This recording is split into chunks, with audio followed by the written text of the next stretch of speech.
Pessoal, vamos falar sobre a situação na Ucrânia, o que aconteceu ali na frente de batalha nas últimas horas. Vamos falar sobre a ofensiva de Kherson, que está caminhando muito bem, está andando bastante.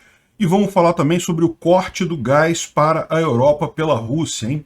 Isso pode complicar as coisas? Esse é o vídeo do dia 3 de setembro. Não se perca, a gente faz vídeos aqui todos os dias. Essas notícias de hoje foram sugeridas por Antônimo, Não Voto em Ladrão e várias outras pessoas. Obrigado aí ao pessoal que sugeriu as notícias. Obrigado a você que está assistindo o nosso vídeo. Se você gosta do nosso conteúdo, por favor, deixe o seu like e se inscreva aqui no canal, né? Bom, vamos começar dando uma olhada como é que está a situação na linha de frente, além de Kherson. Depois a gente foca no ponto que é o central hoje, né? Porque até não tem muita diferença no resto da linha de frente. Aqui em Kharkiv houve mais uma vez bombardeio de alvos civis em Kharkiv. Um absurdo novamente, mas em termos de linha de frente não houve mudança nenhuma. Aqui em Zion também não houve nenhuma grande alteração por aqui. Bakhmut, de novo, muito bombardeio na região, mas os russos não fizeram sequer tentativa de avançar de ontem para hoje nessa região aqui.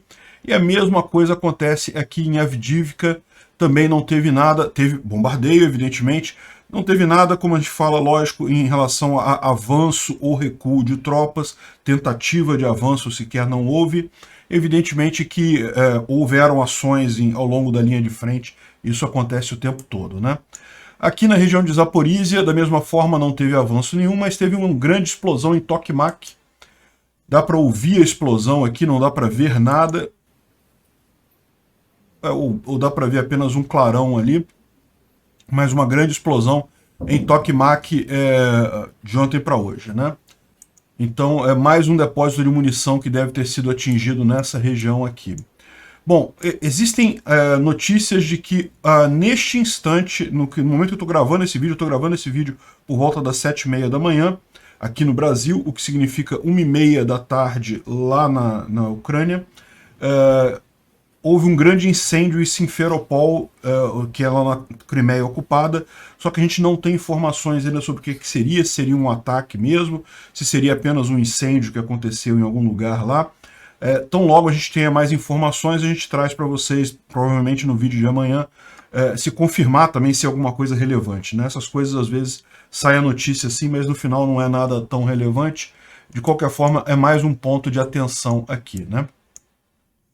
Bom, sobre Enerhodar, sobre a usina nuclear, ela foi religada, o reator 5, que estava fora do ar, foi mais um reator religado à rede, então neste momento ela está operando sem problemas, ainda está sendo feita a visita lá do pessoal da IAEA, a gente está aguardando o relatório deles, né, o que eles vão dizer dessa visita, e a grande questão, lógico, é o que vai suceder se depois disso, né? Porque uma vez que tem esse relatório, evidentemente esses inspetores que foram lá, eles não têm poder de fazer nada, na verdade.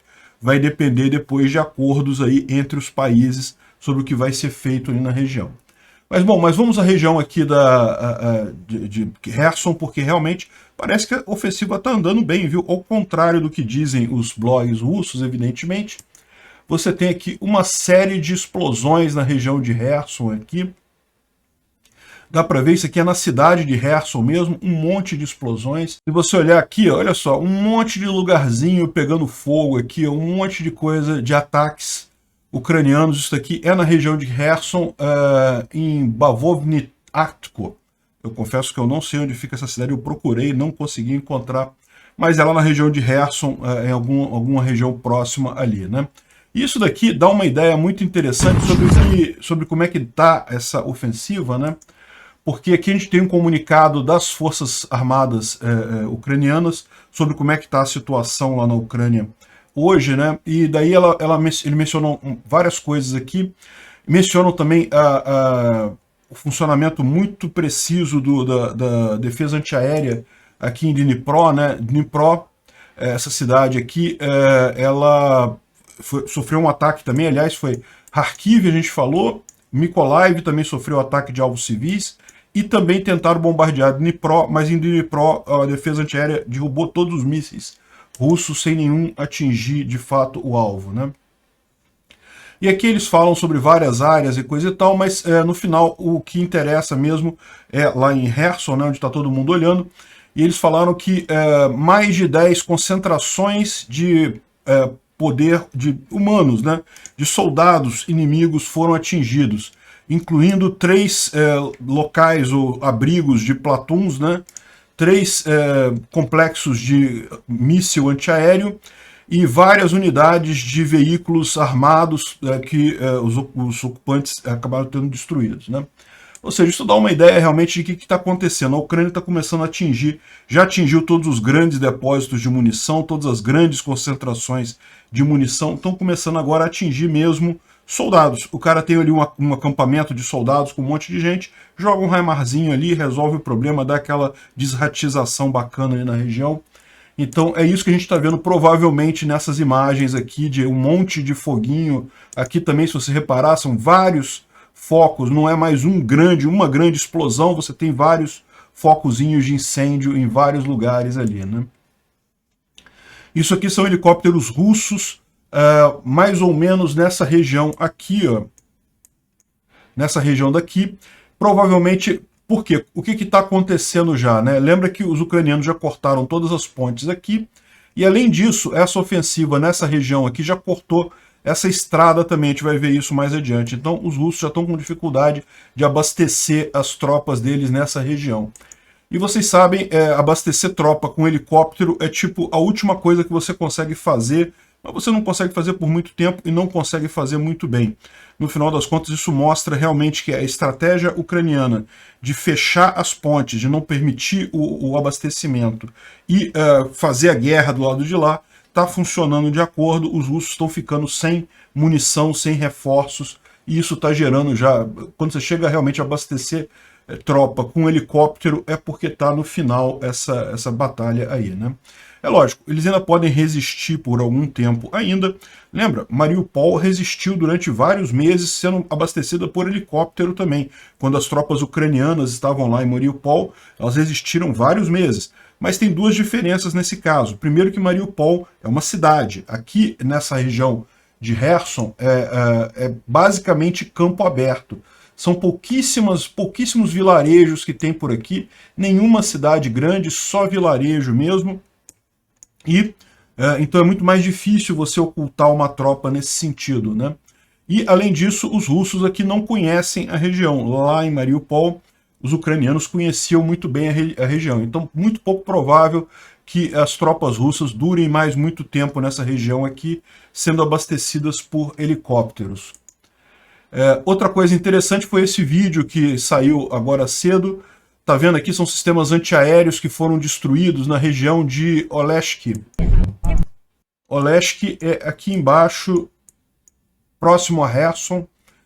Lembra que eu mencionei para vocês que estavam indo ontem vários sistemas antiaéreos em direção a Kherson? Será que já são esses de ontem que foram destruídos hoje? Ou pode ser outros? Não dá para saber se foi exatamente aqueles, mas a gente mostrou aqui vários sistemas antiaéreos sendo levados lá para Kherson. E eu até mencionei, poxa, eles não conseguem atravessar a ponte. Mas tudo bem, às vezes eles colocam um sistema antiaéreo por aqui para proteger a cidade de Kherson. E aparentemente foi mais ou menos isso que eles fizeram e não deu muito certo. Foi totalmente destruído aqui os veículos. Aqui tem um outro vídeo mostrando melhor aqui a destruição. Segundo eles estão dizendo, foram destruídos por aqueles mísseis HARM, mísseis anti-radiação americanos, né, que os ucranianos conseguiram adaptar no MiG. Então esses mísseis anti-radiação, eles procuram, porque a estação antiaérea ela tem que emitir radar para identificar se está chegando algum foguete. Daí no que ela está emitindo radar, esse míssil se guia pelo próprio radar dela e atinge com muita precisão isso daqui, né?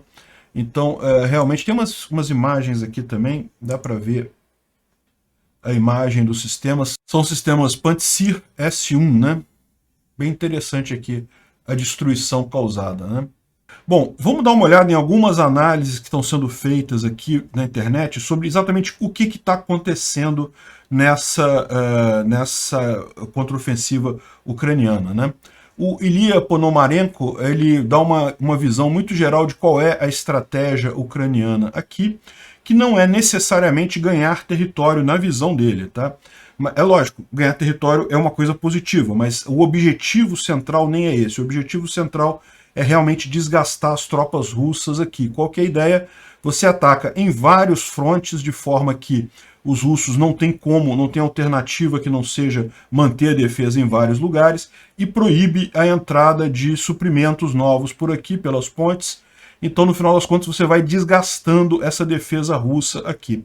Esse, na visão dele, seria o principal objetivo, muito mais do que ganhar território propriamente dito, seria justamente desgastar as tropas russas que estão aqui. A gente já falou sobre essa forma, essa visão dessa guerra aqui em Kherson, né? Justamente os ucranianos falaram que ia ter a contraofensiva ali. Isso é uma coisa que levantou questionamentos. Por que alguém avisa que vai ter uma contraofensiva?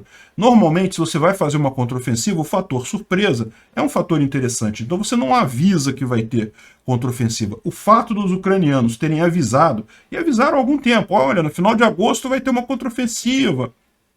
Isso leva a crer que havia um interesse deles, dos ucranianos, que os russos reforçassem essa área de Kherson, ou seja, leva a essa visão aqui do Ilya, né? Ou seja, os russos de fato mandaram um monte de tropas para cá para reforçar as defesas, porque afinal vem uma contraofensiva ucraniana. Então, ou seja, justamente agora os ucranianos trouxeram os soldados russos para lutar num terreno que é interessante para eles. Né? Ou seja, essa é a ideia. A ideia é trazer os soldados lá da frente lá de Donbás, onde é um terreno que não é propício para os ucranianos, trazer esses soldados aqui para a região de Kherson, onde eles podem fazer justamente essa armadilha. Eles cortam totalmente o suprimento aqui e agora podem ficar atacando aqui. Como eu falei, a gente tem uma estimativa de 4 vezes o número de ucranianos versus o número de russos aqui. Os ucranianos de fato colocaram uma grande quantidade de tropas aqui. Então eles podem ficar desgastando os russos nessa região, o que faz muito sentido. Isso não quer dizer que eles não vão avançar também, né? Tem um mapinha aqui que o pessoal fez, mas é lógico. Lembra que isso aqui é apenas a, digamos, visão artística da pessoa que fez esse mapa aqui. Isso seria, na visão dele, como que os ucranianos pretendem reconquistar Kherson. Dá para ver que o finalzinho seria a cidade de Kherson em si. Enfim, mas a gente não tem essa noção. Agora vamos dar uma olhada como é que está isso de fato agora. Tem essa imagem aqui que foi feito por esse jornal ucraniano, né?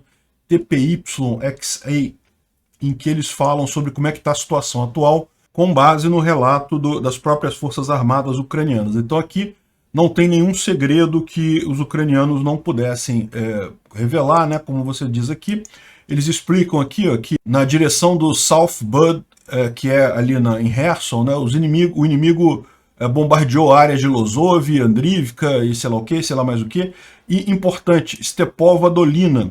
Por que isso é importante dizer que o inimigo bombardeou essas áreas? Porque Stepova Dolina era uma área que estava nas mãos dos russos. Se os russos estão bombardeando essa área agora, isso significa que essa cidade, na verdade, já está em poder dos ucranianos nesse momento, né?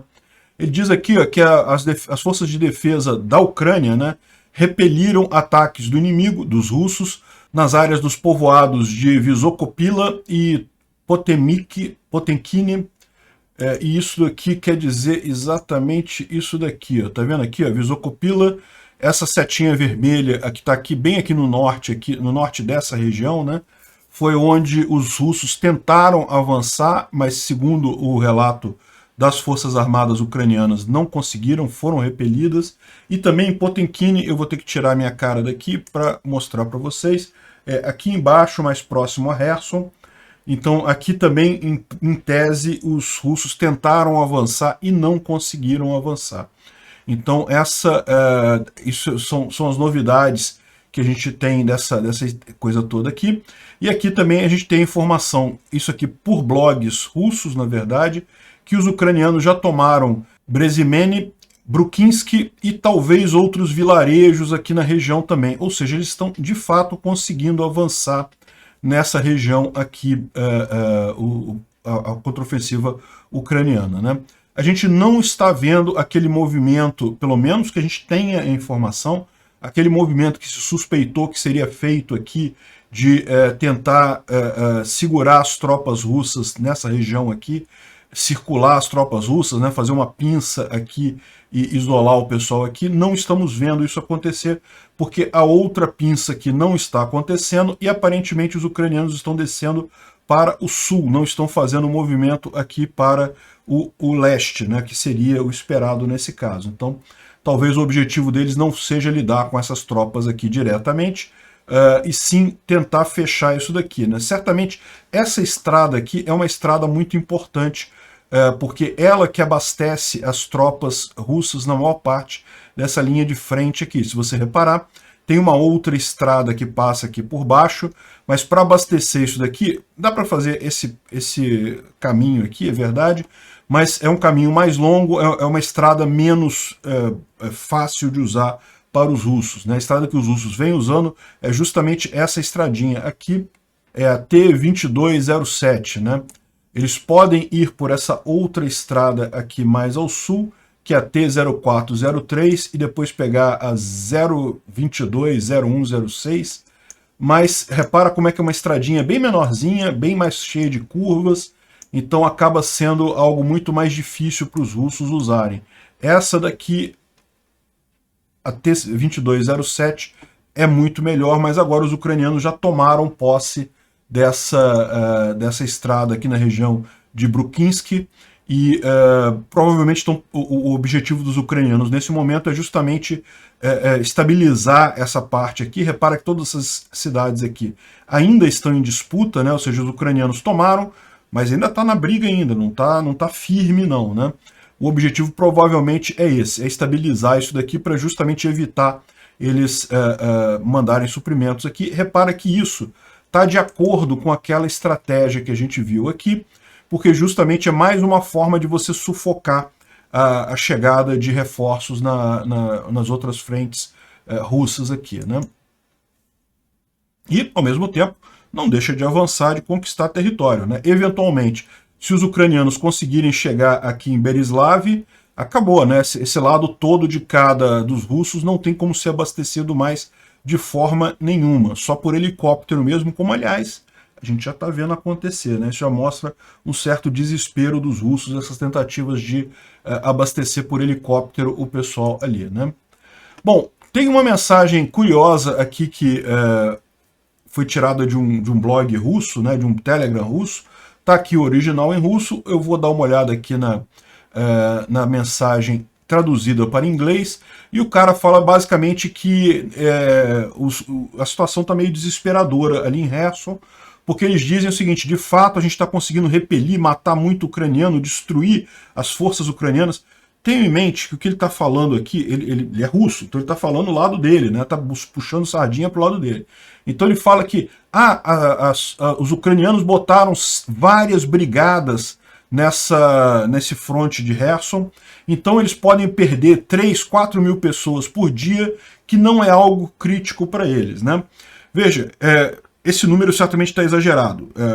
Como eu falei no vídeo de ontem, a gente está estimando que os russos estejam perdendo 350 soldados por dia, mas os ucranianos devem estar perdendo mais que isso nessa contraofensiva. Infelizmente, a verdade é essa.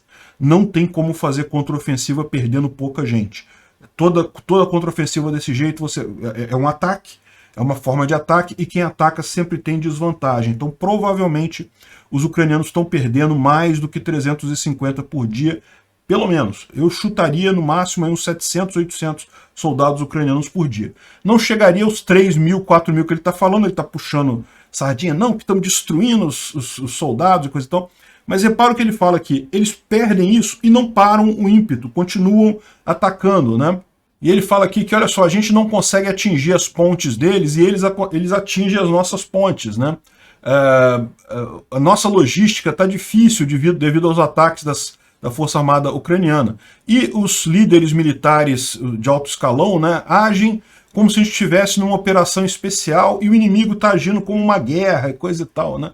Aí no final ele fala aqui que, poxa, a televisão fica falando esse monte de mentira e o pessoal parece que acredita nessas mentiras de que a Rússia está bem, está ganhando a guerra e coisa e tal, e está tudo tranquilo e coisa e tal.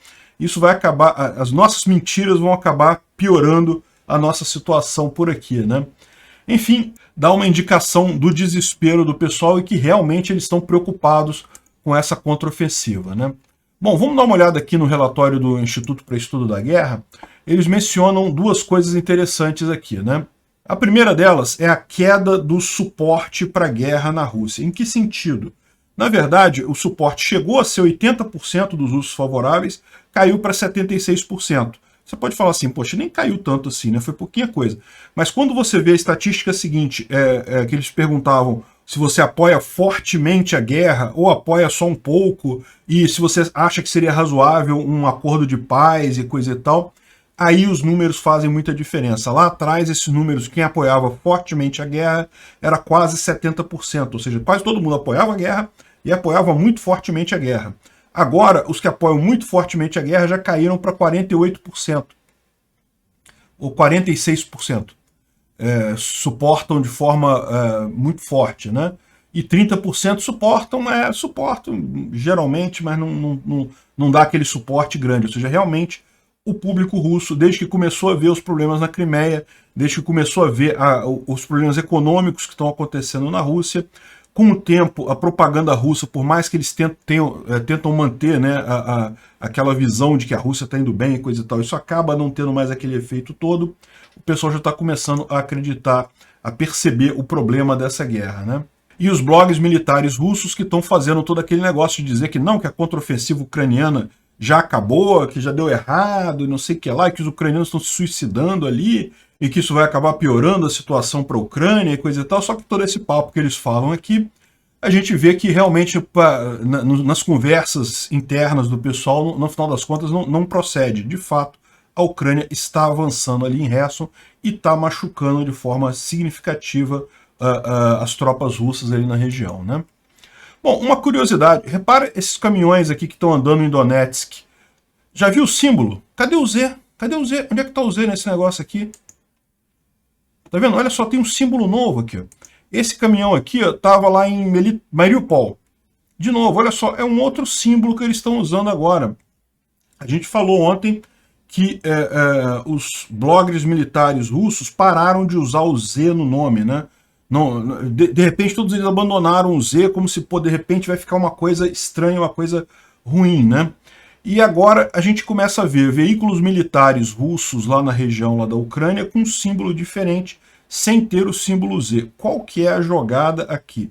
Será que é uma jogada dos russos para confundir o exército ucraniano, né? Ver um símbolo diferente, não sabe o que é e coisa e tal? O que será que está acontecendo nisso daí? Eu, sinceramente, não sei.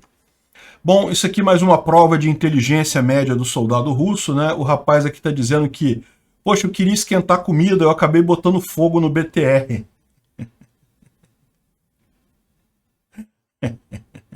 Acontece, né? Infelizmente. Bom, um último assunto que eu acho que é de bastante relevância aqui é a questão do gás na Europa, né? É lógico, todo mundo sabia que a Rússia iria usar o gás como uma arma nessa guerra, e o que está acontecendo? Parece que, novamente, se lembra que alguns meses atrás eles fecharam para manutenção, aí voltaram, mas voltou só 40%, ou seja, já está a Rússia fazendo aquele joguinho querendo levantamento de sanções. Na época eles queriam que fosse levantada a sanção sobre uma turbina que estava no Canadá e coisa e tal, acabou que a coisa não andou. Os Estados Unidos botou pressão, não vai entregar turbina nenhuma, não. O pessoal chegou a vacilar. Você lembra que a gente falou na época que o Canadá chegou a aceitar mandar a turbina para a Alemanha e depois a Alemanha dava um jeito dela fazer o que ela quisesse lá? Os Estados Unidos falou que não podia e acabou que abortou esse negócio. Aí o gás só voltou 40% menos do que a vazão normal no Nord Stream 1, que é o principal gasoduto da Rússia para a Europa, né? Aí agora eles pararam o gasoduto para manutenção e disseram que houve um problema de vazamento de óleo no gasoduto. Teve um vazamento de óleo em alguma estação do gasoduto, então não vai voltar a operar o Nord Stream 1, só quando acabarem as sanções que volta o Nord Stream 1, né? E aquilo que eu falei para vocês, isso daí, esse movimento, embora seja um movimento que é engraçado ver os russos, né? O pessoal, as russetes aqui no Brasil estão todos assim, agora acabou a guerra, agora a Rússia acabou o gás, agora a Europa vai ter que aceitar as condições da Rússia e coisa e tal. Sendo que, neste momento, menos de 5% do gás da Europa vem da Rússia.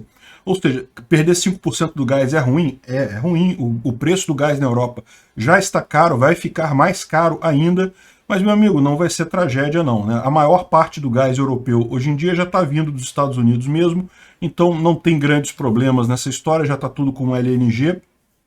E as reservas lá na Europa, a Europa tem reservas de gás grandes, eles fazem reservas no subsolo, inclusive, de petróleo, e tal como os Estados Unidos tem também. Eu não sei se o Brasil tem isso, viu? Confesso para você que eu não sei.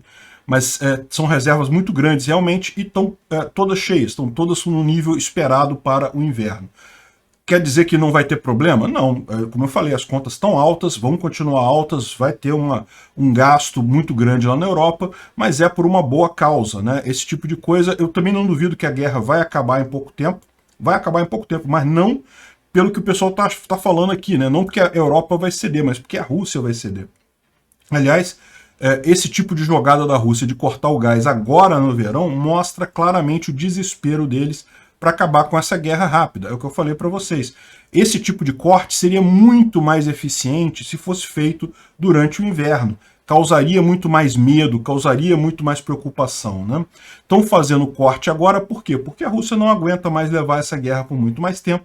Eles sabem que a situação lá em Kherson está desesperadora para os russos, vão acabar tendo que liberar aquilo ali, e no momento que liberarem Kherson, que a Ucrânia tiver um grande avanço de retomada da área deles, o resto todo vai ficar difícil da Rússia manter.